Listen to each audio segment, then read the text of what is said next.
UFP, the United Federation of Podcasts.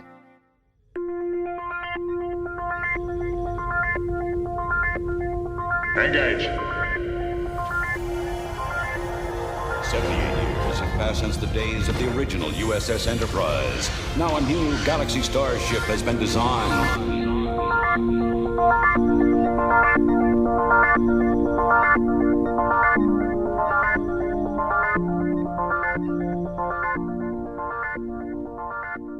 Transporter Chief, beam our listeners aboard.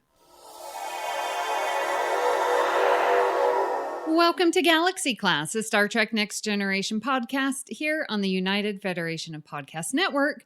I am Counselor Amy Nelson, and with me today, Diplomatic Standard Bearer Kevin Scharf and Chief Runner Joe Keegan. Hi, Amy. Hello. Kevin, how are you doing I'm doing today? okay. I'm doing as well as can be expected given the circumstances. Well, we are just so glad you're here. Anything new in the flag business? No, not so much in the flag business. We had a bit of a COVID scare at work last week. The husband of a woman that worked with us tested positive. So we all got 2 days off last week to go and get ourselves tested, which was kind of nice. Paid sick days that don't count against ones that we normally have. So I had an extra long weekend last week, which was quite nice. Yeah. That was good. How's the vaccination going on in your neck of the woods? Not great, because Canada is the only one of the major industrialized countries that cannot make the vaccine itself. And other countries don't want to give us that which we have ordered. So we're running out. So still in that same boat. I was hoping for some better news. Yeah, it's probably going to be late summer before I can get vaccinated. But my mom, who's been in hospital for quite a while and has just turned 80, has had both her shots already. So she's fully vaccinated, which makes me very happy. Yeah, definitely. Very good. And Joe? Yeah? Need to run around the block a few more times at 10K well, do you know this what? morning. I've not done anything of note this week. Anything really different. But I did go out a run this morning. And I forced myself to run 10 kilometres or 6.2 miles. Yeah. I did it in less That's a than an hour. 10K right there. Yeah, yes. 10K equals 10K. It's math there, right? So yeah, I forced myself to do it, and it was quite enjoyable. So I was quite proud of my wee self. Was it cold? It was about 8 degrees Celsius. Oh, balmy. And it was raining, so it was nice and cool. So it was fine. Logs accessed. So, Joe, Yeah. why don't you read from our episode 27, Best of the Worst? Sure. So Jim Stoffel says, I can't wait for Sub Rosa. Still one of my favourites, no matter what everyone says. Thanks, Jim. We can't really agree with you, but thanks for your comment. We'll get to talking about Sub Rosa when we do the season 7 quality check. And I think Rhea really loves Sub Rosa. You know, I think she hides it well, but I think secretly it might be her favorite episode of all time. It has to be because she brings it up all the time. Yes, she does. I find Sub Rosa deeply offensive on behalf of me and my people. Scottish people? Yes. Seriously, see okay, let's not talk about Sub Rosa anymore until we have to. What was it? The house or the church was shipped brick by brick from like the hills of Kilmarnock. And I'm like, I know I've mentioned this every time it comes up. I mention it every podcast. But like, you go to Kilmarnock, there are no hills. It's pretty flat. So whoever wrote that just was talking nonsense and it's offensive. I think our It's almost listeners could racist. start a drinking game where every time we mention Sub Rosa, they take a drink, and they'd be well on their way to wasted by now. Can we do that? Well, I'll take part, but can we do it when we get like a mail order 3D printed liver service? Just so I can, like, because I'd be dead if it was now. This is the captain. Senior officers will report to my ready room immediately. Well, then let's get to today's discussion. We are continuing and have part 3 of our What If series. And listeners, we're so grateful for you giving us ideas, and we're coming up with some our own So let's start with a suggestion from our good friend Casey Pettitt and Joe, Kevin. What if Riker kept his Q powers? I think this is a great question to explore. Okay, so I'm going to... I looked online and somebody made the point of saying at no point did Q actually remove the powers from Riker in the episode. The Q continuum just zapped Q back and to stop causing mischief. But we didn't see a point where Q did his wee finger twizzle and removed the powers from Riker. So Riker could just be having the powers. Yeah. Or just not letting anybody know, including the viewers. But you've got to know that if he kept the powers, then every episode would be really short. Yeah, because he'd solve all the problems. Yeah, it'd be like, well, away, roll credits. But that leads to the question, if you had Q powers, would you stay on the Enterprise or would you go off and become one with the universe and go off everywhere? Like, would Riker have stuck around if he had Q powers? I don't know if he would. He would get bored pretty quick with the petty problems of these puny humans, wouldn't he? True. And I think that, I was forming a thought there. I think that there would be too much conflict between him and Captain Picard that it would just be too uncomfortable to watch. Because we've got used to them being like a family. Mm-hmm. And with him being so super powerful, he wouldn't feel inclined to follow the chain of command or follow orders or behave like he normally would. So it wouldn't be a tenable position to hold. Yeah, I think you're right, Kevin. He wouldn't stay. I mean, maybe for a while, but when you have this unlimited power, you're going to get really bored. And go and experience different, go to the Q continuum. Go and see what that's about and maybe spend a millennia there and learn all you can and then go to a different civilization or higher power being or whatever. Like maybe go to and find Gollum. From Lord of the Rings. No. From he's interested in death, season 1. What? Nagiri. Oh, Nagilum. Nagilum, yes. Oh. Whew. Thought you were crossing your franchises there. My precious. I was trying to get there. But, he could definitely... that would be awesome if he did have his powers and go to Nagilum and say, did you mess with our ship before? Because here I am, and now let's mess with you.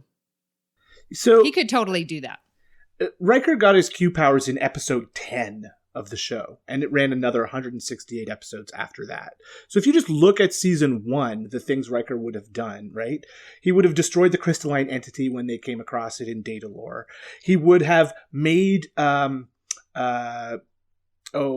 what's her name? The hologram that he falls in love with in 1100. Minuet. He would have made her a real person or given her Q powers. He could have just solved all the problems. Arsenal of Freedom, the weird drone things, froze them. He could have stopped Armis from killing Tasha. Just there wouldn't have been any conflict left in the show because Riker had all the power. Interesting what you say. He would have destroyed the crystalline entity. Would he have? I think he would have understood the crystalline entity and what it needed to survive and how to communicate with it. So it might have led to the crystalline entity's civilization joining the Federation. And but why do you say he would have understood it? His powers doesn't increase his understanding. I mean, you can look at Q. Clearly, Q does not understand human. I never really got that though. If being a member of the Q continuum means that you are all powerful and kind of all knowing and just omnipotent, which means all powerful, then does that not mean you just know everything? So I don't know. I don't know. is having all power, omnipotent, the same as being all knowledgeable, omniscient? Do they have to come together, or can you be like what we picture Q, an immature person who has this power that doesn't know how to control it because he's not mature enough? Yeah, I don't think the Q continuum are actually all powerful. They just appear all powerful because they are way more powerful than us. Right. Yeah, so in comparison. Yeah. But I was thinking about in terms of understanding and being able to communicate with the crystalline entity. I think that would have been our ultimate goal. Remember when the old doctor woman comes on board? What? Pulaski? No. Remember the woman who was on the colony with Data and her son died? Tenier? Oh. Marianne? No. It's... Oh my gosh. What was her name again? Juliana... Don't know. It wasn't Juliana Taylor. Juliana Taylor was the mom. robot. Okay, so it was the tell one. Me again? What are you trying to think of? The episode of Star Trek. Explain what happens in the episode a little bit more than so a lady comes on board. Crystalline Entity episode. There's an older lady with grey hair that comes aboard. It turns out her son was on the... Her name was Keela Mar. Was it? It doesn't sound familiar. Her son was on the colony that Noonien Soong created Data on, the Omicron Theta, was it? Yes, Omicron Theta. And her son died at the hands of the crystalline entity, so she made it her life's work to hunt down the crystalline entity and destroy it. And the Enterprise is approaching the crystalline entity, and they're attempting to communicate with it by using resonance pulses from the deflector dish or some other such nonsense. And she basically programs the computer to cause these resonance pulses to destroy it and make it blow up. What episode was that, Kevin? It was Silicon Avatar, Season 5, Episode 4. Do you remember now, Amy? Yes. Okay. So I think if Riker still had his powers in Silicon Avatar, then he would have stopped woman whose name Kevin knows. Keela Mar. Keela Mar. He would have stopped Keela Mar from destroying the Silicon Avatar and allowed us to communicate with it. And it would lead to our discovering a whole new civilization of crystalline entities who would have joined the Federation. And then we would have learned all about new crystalline structures and would have started building giant crystal cities on Earth that floated in the sky, a bit like Mimbar from Babylon 5. Just because I'm watching it. That is a very complete what-if thought, Joe. That's Thank you. beautiful. I do like to take it past and its it's logical sort of conclusion. interesting because in Discovery and the new Starfleet headquarters is sort of out there in space, and it sort of looks crystalline with the different towers that go out, and it's, I don't know. To me, it sort of looked like that. One thing I don't like about Discovery is the visuals are all very obscured by effects. Like and light they effects move too fast. Yes. So it's like, oh, what was that? And And they your spin. brain has to fill in the missing pieces. Yes. Where, think about TNG, when we were flying into a space dock or the, cute upside down mushroom and stuff, like, we got to see this. Remember the big sphere? Mm-hmm. The Dyson sphere. The Dyson Dyson sphere? Uh-huh. We got to see a good minute of that at least, Yeah. flying in and flying out. Like, that would never happen on Discovery. You're right. And I think Yeah, part of that is because of episode lengths. They don't have any restrictions on Discovery. Whereas if your story is only 40 minutes long and you have to fill 43 minutes on Next Gen, you take a minute to look at the Dyson sphere. But if they don't have any length constrictions on Discovery, then they we could should be take the seeing time. more. Yeah. Exactly. There's a balance to be had. We don't want everything to zoom by covered in lens flare, so we don't see it. And likewise, we don't really want it at the other end of the spectrum where you get like a 10-minute kind of motion long picture shot scenario. around the Enterprise in the motion picture.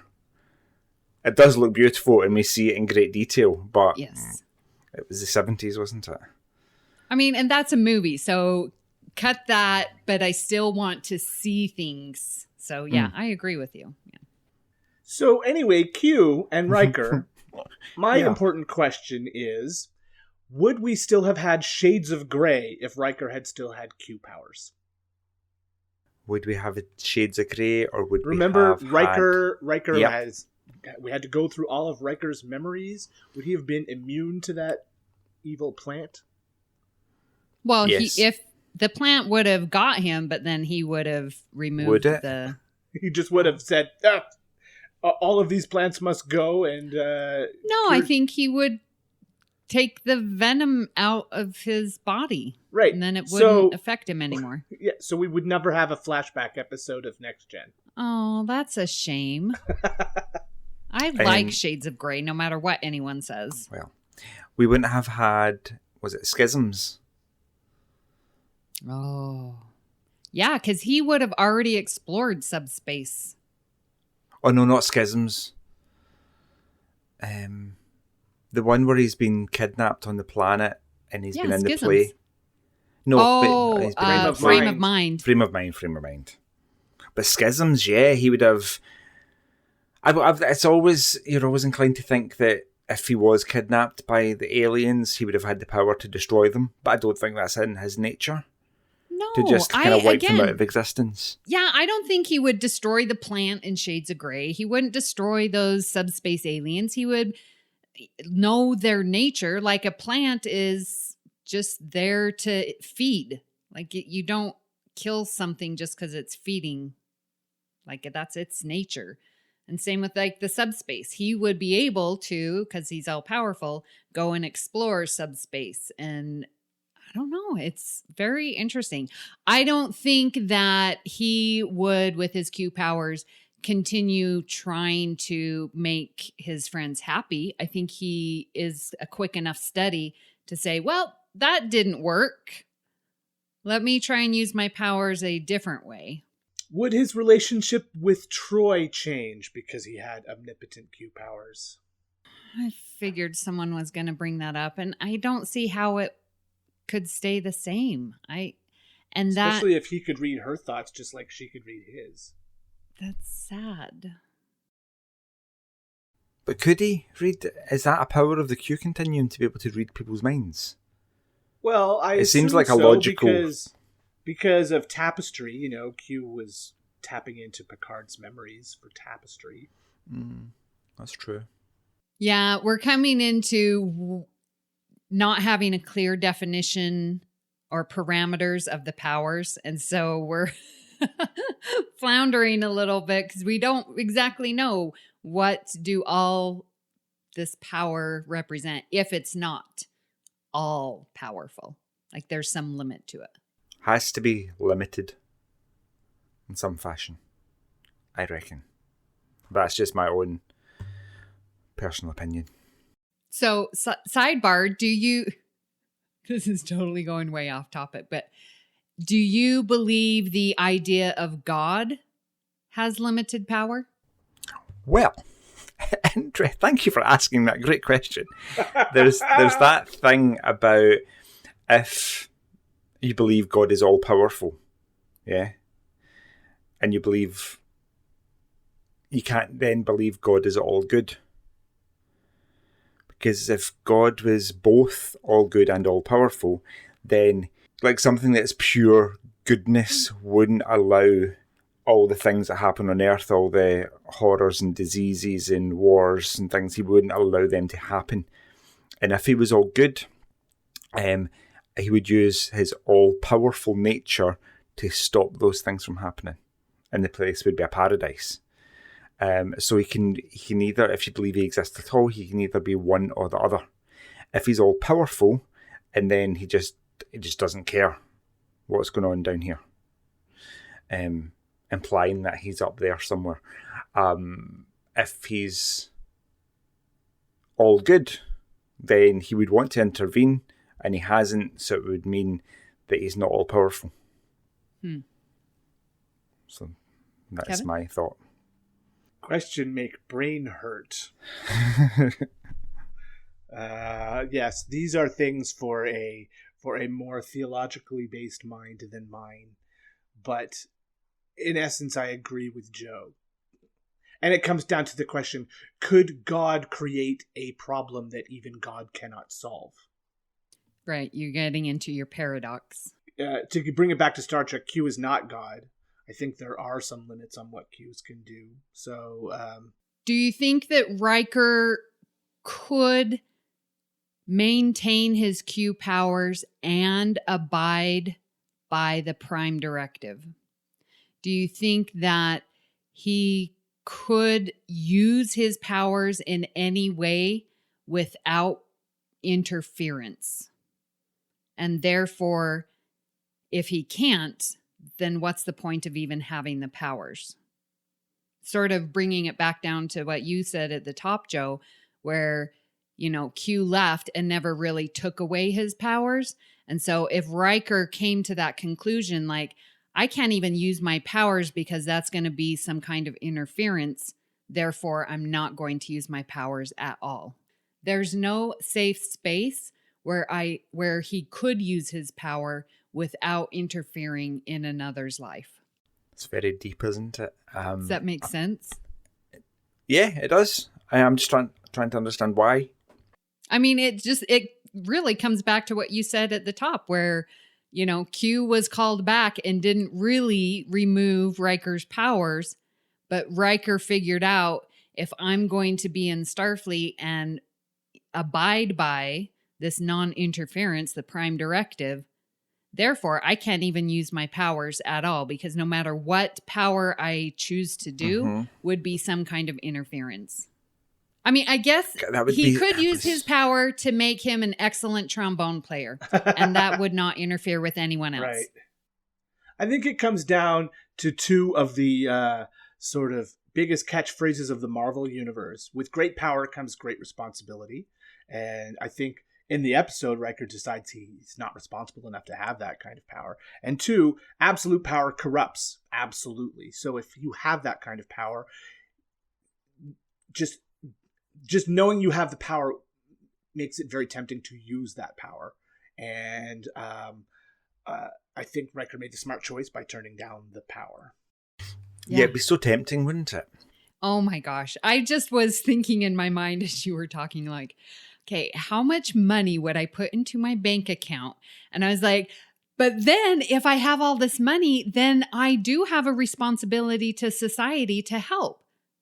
And you're right. This power has a great amount of responsibility.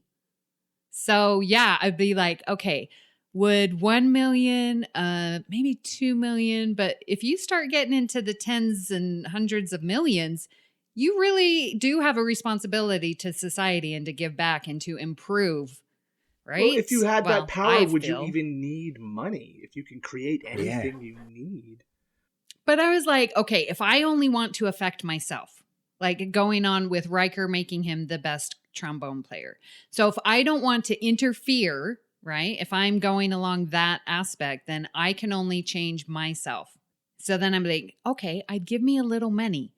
But then how much? How much is too much? Before it tips over to you have a responsibility to others. I suppose you could just give yourself like $5 trillion.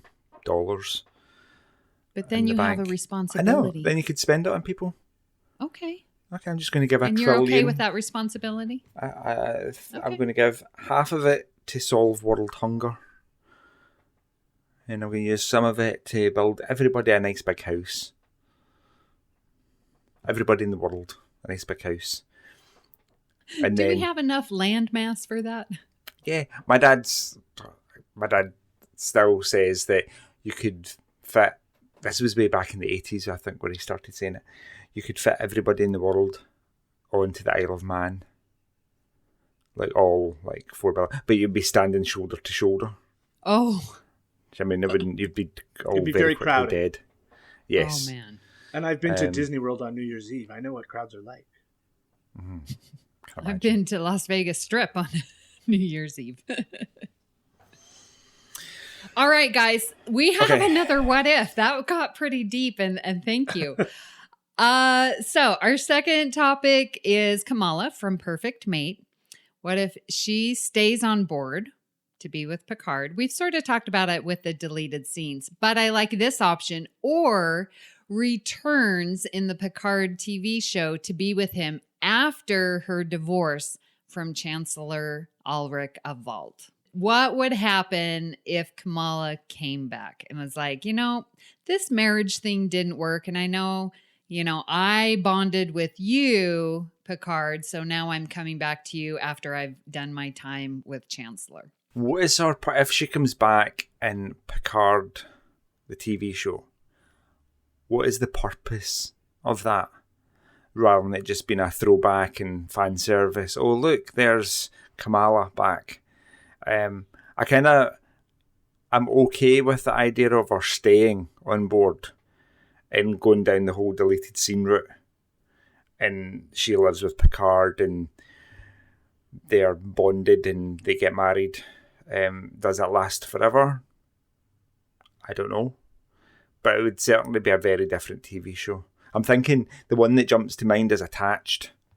Yep. Does Attached happen in the way it does? It still definitely could. It does, but then it's going to be very much changed, isn't it? Yeah. Because then Picard goes back to the ship with Kamala and he's got all these feelings for Beverly now. Beverly. So, oh.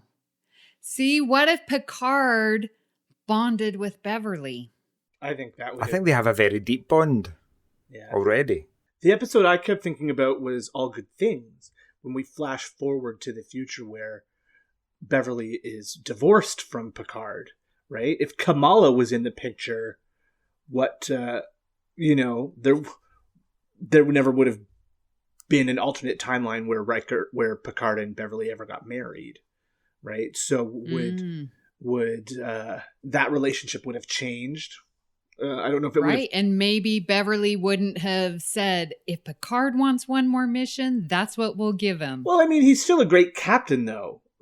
But she wouldn't have had that familial bond with him. Just a professional relationship. When it comes to the Picard series, I don't know how you could. Picard in this series is a bitter man who's made some bad choices. Would he have made the same choices if Kamala had been around to talk them out with, right? Because she had adapted to him on that episode.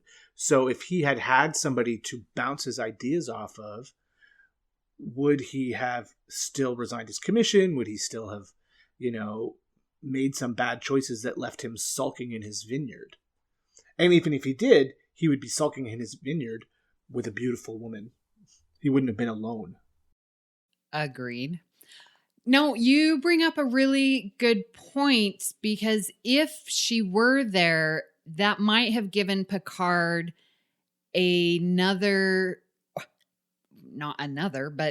reason to not go in as far as he did, to not risk it all, because he needed to still protect his family, him and Kamala. He might not have taken that to the, you need to do it my way or I'm out of here. Right. Because there's now this family unit that he feels. I wonder how it would have played differently if Kamala was there throughout the whole Romulan sun going supernova and Picard trying to put a fleet together to evacuate Romulus. What effect, or what positive or negative effect, would Kamala have had on Picard that might have changed how the whole thing played out? Yeah, I think she would have definitely had a change. And I think you're right. With her coming into the Picard series doesn't really make as much sense, because if she weren't with him the entire time, her coming back, I think you're right, wouldn't make sense. So I think if she came back, it would need to be during the series so that she would be with him. Because for her to come back now, yeah, what would be the purpose? I don't know. They would be, they would be shoehorning her in there. Yeah. And it would be like what they do all the time. It's just fan service. It doesn't really serve a point for the storytelling. Right.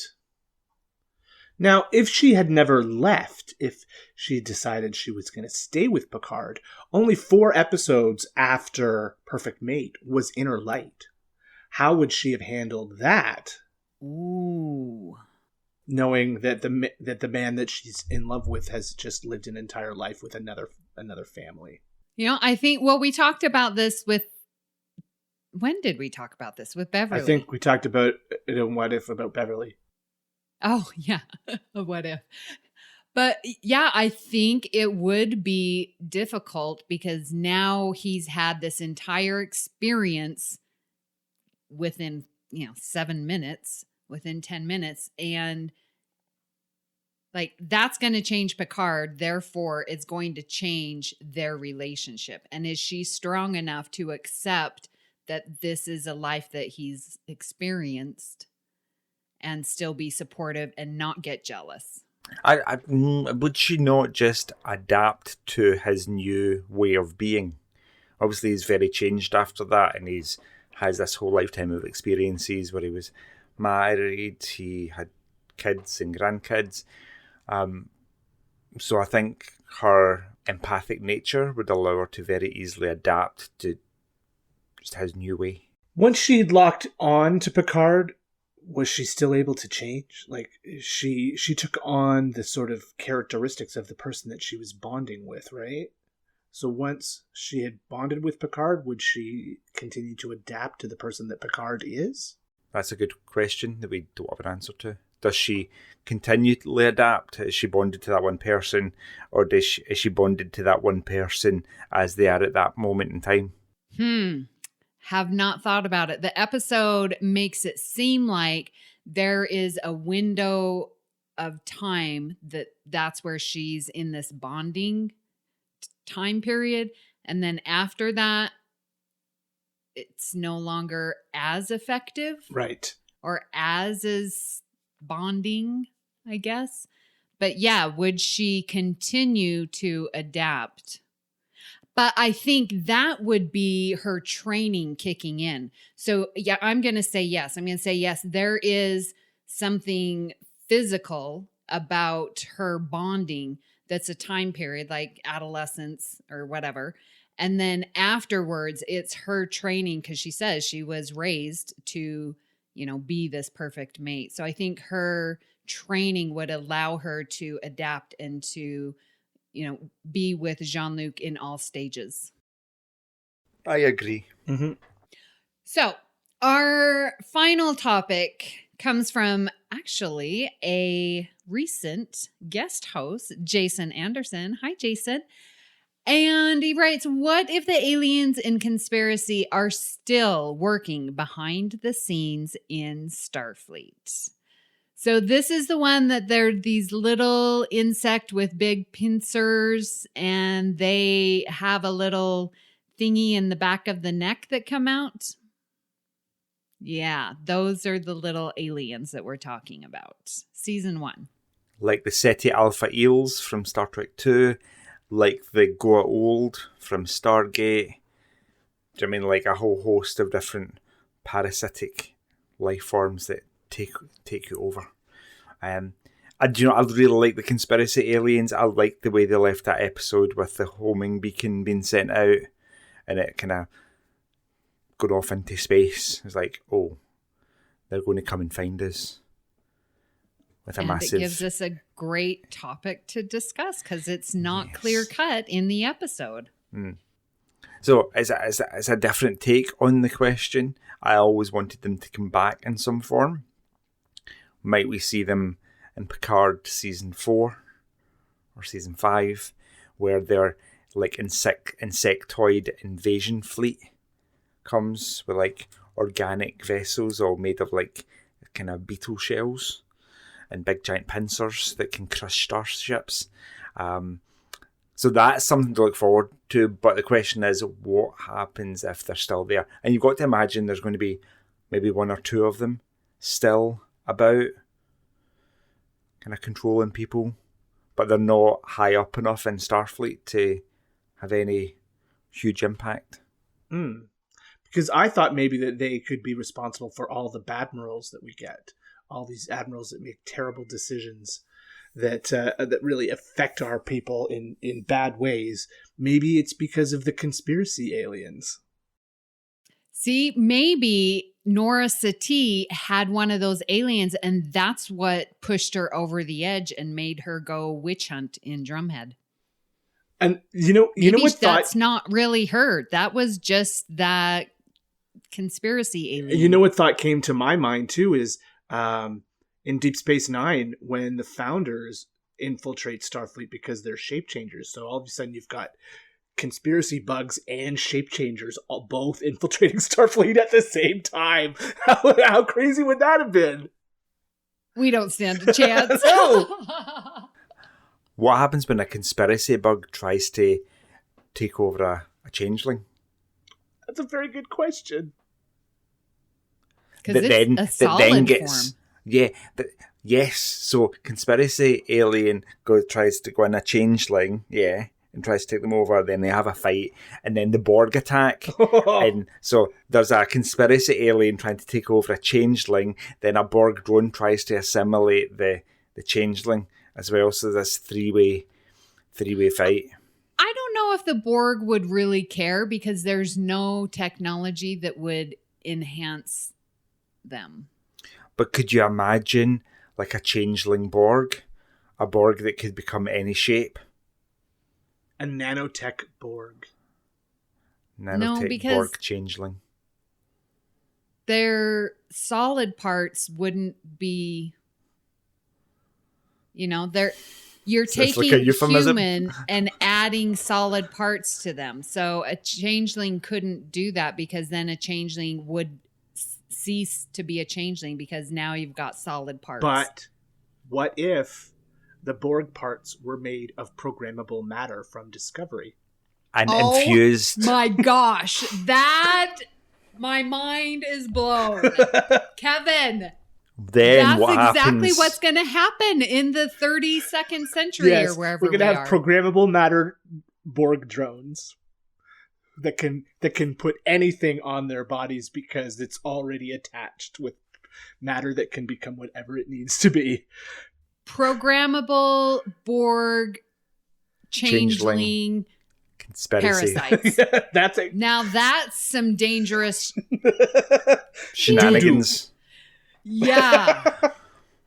Oh my gosh. Can we possibly at some point cross franchises and infuse this killer drone changeling parasite beast with some midichlorians to give it access to the Force? The Force powers as well. No, we cannot do that. Okay. No. Sorry. Just thinking of what else we could... That would be too So we powerful. got programmable matter. Those would be some terrifying Borg, wouldn't they? Yes, they would. Yeah. It's like a gas grenade. So like a Borg cube just fires this big gas grenade onto a planet, and the smoke goes about, and the smoke coalesces into drones just all around the planet. They just kind of zoom out of nowhere. So what if?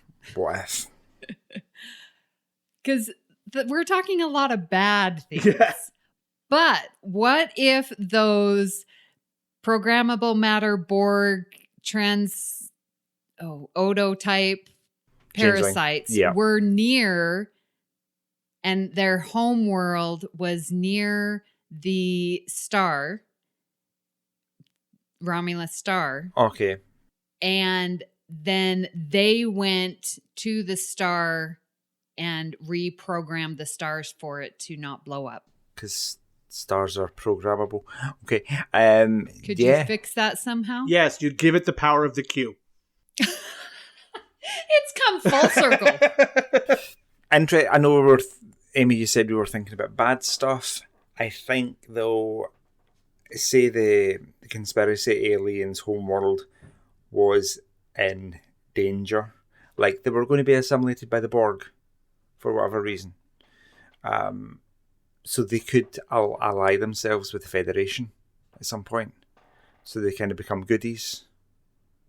Out of necessity. A bit like Stargate. Now they go old, which are bad, and they just take you over, but you've got the Tok'ra, and it becomes an optional thing. Do you wish to take on board a symbiont and become joined? But you both have equal access to the body, the host. A bit like a Trill. I like this melding of ideas. So what happens if somebody with a conspiracy alien and a joined Trill, have a baby? There is a novel, I'm sure, where it is inferred that the Trill symbionts and the conspiracy aliens are genetically related. Like how Xindi, there's 5 different types of Xindis. Like maybe the Gaold, Trill, conspiracy, they're all of the same family group. Yeah. Like snakes and worms. Snakes and worms. Lots of possibilities anyway. Lots. So what happens, let's get back to the question, what happens if the conspiracy aliens are still working behind the scenes in Starfleet? What nefarious things are they doing? Because you've got to know if there are still any left, they're still trying to control the population and take over place. It wasn't really very clear as to what they were doing with their now infiltrated Starfleet Command, because they... sort of what led them down this path of discovering them was that, like, well, if you look at the records and the orders for these captains, like something's going on, but it wasn't so blatant. So I'm really wondering, what was their purpose of infiltrating Starfleet? Yeah, we never did find out what the reason for their invasion was. It sort of feels like Pinky in the Brain. I'm ready to take over the world. I think that's but no real purpose. Just control. Just I can do it. So like you're an inferior species, and we're like the Goa'uld. We are much more advanced, so we're just going to take you over because you're just. So say the conspiracy aliens were successful. And they had taken over Starfleet Command. And then 2 seasons later, the Borg attack. Do they stop the Borg? Do the conspiracy aliens know more about the Borg than the Federation does? Would they have come up with an easier way to stop the Borg? This is feeling like our human bodies are becoming a shell for whoever is most powerful. So we get the conspiracy bugs in us, and they're like, hey, look, here's an entire population of bigger bodies. Let's go in and infest them. And now, I'm 6 feet tall. I have 2 arms and 2 legs, and I'm not an insect anymore because now I can control this person. And so then the Borg come and they're like, we've got new population. And so the Borg come in, and the conspiracy aliens are like, we're out of here because we don't like you. And then they scamper away. But now us as humans now are being controlled by the Borg, and we still have no free agency. I'm not liking how this is going. I think we have to 86 that idea, don't we? Yeah, I think so. There's no good outcome.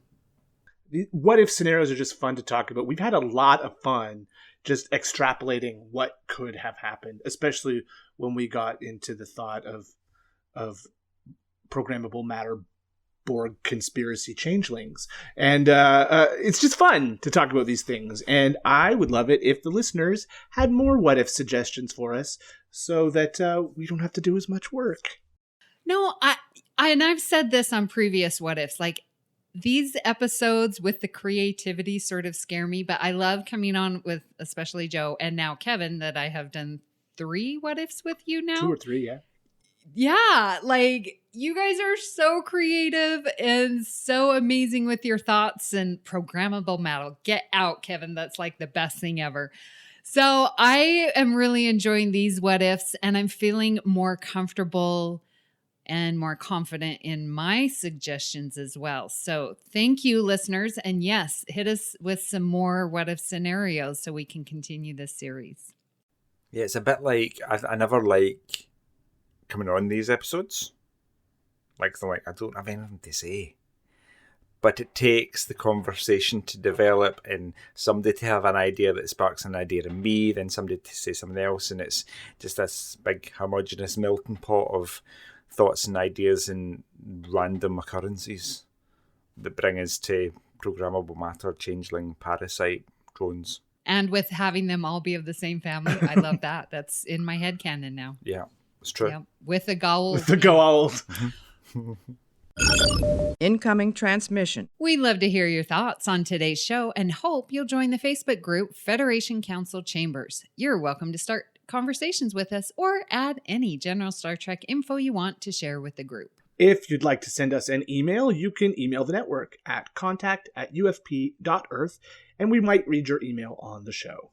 Please hit the subscribe button on Apple Podcasts or wherever you get your podcasts and leave us a star rating and written review. That helps others to find the show. You can also follow the entire network's podcasts with our master feed by searching United Federation of Podcasts.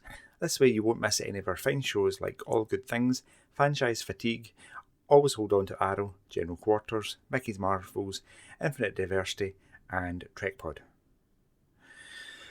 So, Amy, where can people find you when you're not being kind of riddled by changeling Borg nanites, infestations of parasites? Because I imagine you've been around the block a bit, so you probably are already. Well, I've seen some parasites here in Las Vegas on the Strip. I'm just saying. Oh. So when I'm not exploring parasitic life here in Las Vegas, you can find me here on the network where I co-host All Good Things with my good friend Pat Devlin. I'm also on Union Federation podcast. Very excited to start a new era of talking Orville.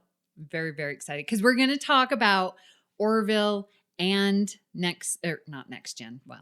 Orville and Star Trek together, and we've got episodes lined up, so very excited to be talking Orville again until season 3 comes out. I'm still waiting. I don't think it's going to come out till next year. They haven't even started filming. It's brutal. Anyways, I digress. You can find me on Twitter at Miss Amy Nelson, and of course they're in our Facebook group. And Kevin, where can people find you when you are using your Q powers for the good? Well, of course, I would only use those for the good of humanity. Of course. And I am part of humanity, so what's good for me is good for humanity. Okay. But if I'm not doing that, if I'm not doing that, you can find me on several other podcasts I do, including True North Nerds. We just recorded a very fun episode this week where we replaced the cast of a movie or TV show with Muppets. So that's quite a fun episode. And also my latest episode of Stage Whispers, the local theater podcast, just came out this week too, where we had a fantastic discussion with someone from the Playwrights Guild of Canada. So if you want a little more higher culture, listen to Stage Whispers. I'm also on Twitter at True North Nerds, and I'm in the council chambers all the time too. So Joe, where can people find you when a genetically perfect person has bonded themselves to you? That would be Ewan. Two issues. I'm going to come back to what you said about your Stage Whispers podcast. If you want some high culture that has the implication that this galaxy class isn't high culture. This is the highest culture there is. Yes, thank you very much. And then to address your second point, I'm genetically perfect. It would have to be a clone of me. Oh! Seriously. But anyways, when I'm not doing that, you can get me on Yeah, you can get me on the Federation Council Chambers. You can tweet me on the Twitter at JoeyJoe77UK, or you can email me, joepodcasts@gmail.com. Priority 1 message from Starfleet coming in on secured channel. If you'd like to keep all our shows coming to you each week, you can become a patron of the network on Patreon. Visit patreon.com/UFPearth to get all the details. We would like to recognize our executive producers, Brendan Shea Mutala, Ken Tripp, Zach Moore, and Tony Robinson. We would also like to thank Zach Tripp for our opening and closing music, and Tony Robinson for our amazing artwork. Thank you for beaming aboard the Galaxy class, and until next time.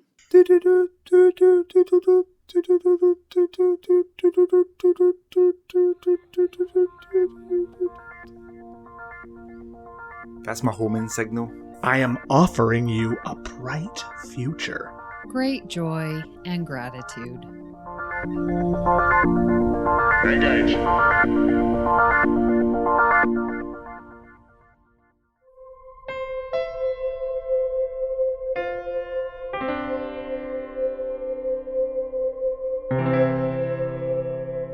This has been a production of MTMR Media Works. Oh, sorry, I didn't update this, did I? So Amy, Kevin. Amy. Then Kemi does. That needs to be Joe. Amy, right? Does it? And then I need to go. That Kevin. needs to be Kevin. Oh, we both typed Kevin. Ooh, dueling typing. And then that needs to be Kevin. There we go. Okay.